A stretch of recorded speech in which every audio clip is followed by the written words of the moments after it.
Halo, selamat sore. Perkenalkan, nama saya Stefani Suangan, NIM 2016041519, kelas A16, semester 4, Prodi Pendidikan Bahasa dan Sastra Indonesia. Di sini saya akan menjelaskan tentang sejarah sastra Indonesia. Sejarah Indonesia adalah sebuah istilah yang melingkupi berbagai macam karya sastra di Asia Tenggara. Istilah Indonesia sendiri mempunyai arti yang saling melengkapi, terutama dalam cakupan geografis dan sejarah politis di wilayah tertentu. Tak kalah gagasan sastra di Indonesia sendiri merujuk pada seantero kesusastraan yang dibuat di wilayah kepulauan Indonesia yang dapat menggunakan bahasa Indonesia, bahasa daerah, dan bahasa asing. Istilah sastra Indonesia merujuk hanya kepada kesusastraan dalam bahasa Indonesia yang bahasa akarnya berdasarkan bahasa Melayu, dalam kurung, di mana bahasa Indonesia adalah salah satu keturunannya. Di sini saya mengambil salah satu nama angkatan di tahun 1920-an, yaitu Angkatan Balai Pustaka.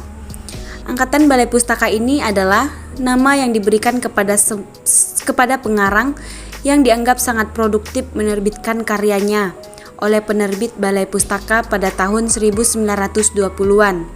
Di antaranya adalah Nur Sultan Iskandar. Nur Sultan Iskandar ini dapat disebut sebagai Raja Angkatan Balai Pustaka karena ada banyak sekali karya tulisnya pada masa tersebut.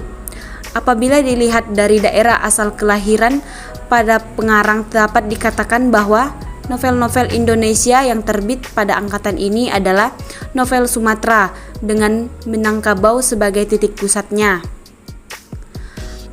Angkatan Balai Pustaka ini juga merupakan karya sastra di Indonesia yang terbit sejak tahun 1920-an yang dikeluarkan oleh penerbit Balai Pustaka.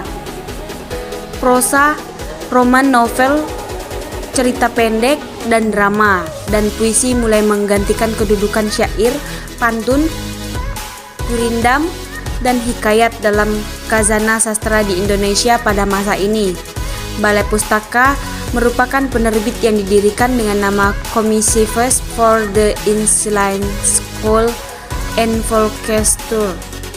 Bahasa Indonesianya Komisi untuk Bacaan Rakyat, oleh pemerintah Hindia Belanda pada tanggal 15 Agustus 1908. Balai Pustaka ini didirikan pada masa itu untuk memproduksi bahan bacaan bagi sekolah yang dibangun oleh pemerintah kolonial Belanda, yakni sebagai bagian dari politik etis atau politik balas budi Belanda.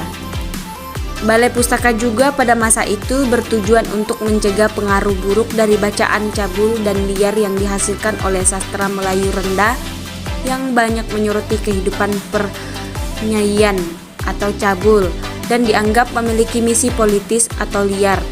Balai Pustaka juga menerbitkan karya dalam 3 bahasa, yaitu bahasa Melayu tinggi, bahasa Jawa, dan bahasa Sunda, dan dalam jumlah terbatas dalam bahasa Bali, bahasa Batak, dan bahasa Madura.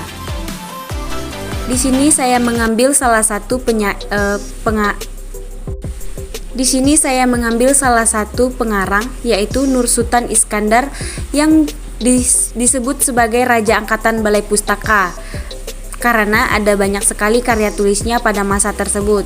Apabila dilihat dari daerah asal kelahiran para pengarang, dapat dikatakan bahwa novel-novel Indonesia yang terbit pada angkatan ini adalah novel Sumatera dengan Minangkabau sebagai titik pusatnya. Pada masa ini, novel Siti Nurbaya dan Salah Asuhan menjadi karya yang cukup penting. Keduanya menampilkan kritik tajam terhadap adat istiadat dan tradisi kolot yang membelenggu. Dalam perkembangannya, tema-tema inilah yang banyak diikuti oleh penulis-penulis lainnya pada masa itu. Penulis dan karya sastra Angkatan Balai Pustaka. Di sini kita bisa melihat karya-karya dari Nur Sultan Iskandar, yaitu Apa Dayaku Karena Aku Seorang Perempuan, diterbitkan pada tahun 1923. Cinta yang Membawa Maut diterbitkan pada tahun 1926. Salah pilih diterbitkan pada tahun 1928,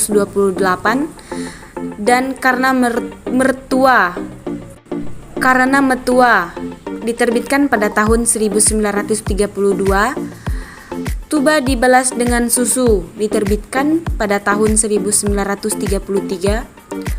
Hulu Balang Raja diterbitkan pada 1934, dan Katak Hendak Menjadi Lembu diterbitkan pada tahun 1935.